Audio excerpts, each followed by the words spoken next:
Singing segment का दौर एक बार फिर से वही आवाज, वही अदा और वही खूबसूरती के साथ दिल की बात करने आ रही हैं हमारे भारत की मशहूर गायिका मिस बबीता सागर जी। आइए मोहब्बत का खूबसूरत नजराना आप सबके लिए पेश कर रहे हैं। कहा जाता है दोस्तों, दुनिया में हजारों गम मिलेंगे पर सच्चे रहनुमा कम मिलेंगे। दुनिया में हजारों गम मिलेंगे पर सच्चे रहनुमा कम मिलेंगे। जहां छोड़ देंगे सारे साथ वहीं पे खड़े हम मिलेंगे। इसी वादे के साथ आप सबके बीच मुखातिब हो रही है आवाज की दुनिया की मशहूर जादूगर में खूबसूरत अदाकारा, खूबसूरत गायिका और आजमगढ़ उत्तर प्रदेश से चलकर दिल चुराने आई है मिस बबीता सागर जी। Hello hello hello hello hello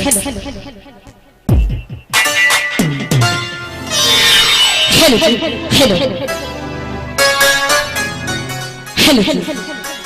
कहना है इश्क करने वाले दिल की बात समझ लेते हैं। इश्क करने वाले दिल की बात समझ लेते हैं। अगर ख्वाबों में देख ली तो उसे मुलाकात समझ लेते हैं। अरे यूं तो रोता है वो आसमां भी इस कमी के लिए, यूं तो रोता है वो आसमां भी इस कमी के लिए, मगर लोग उनकी आंसुओं को बरसात समझ लेते हैं। तो चलिए अपने गीत के माध्यम से हम प्रस्तुत करेंगे।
परदेस जाके परदेसिया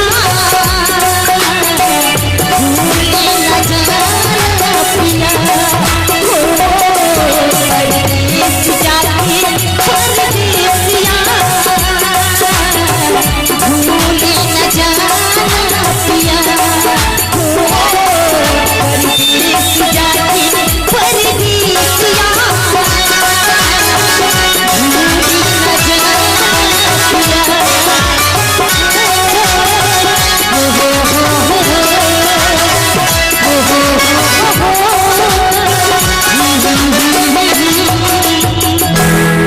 जोरदार ताली दोस्तों। परदेस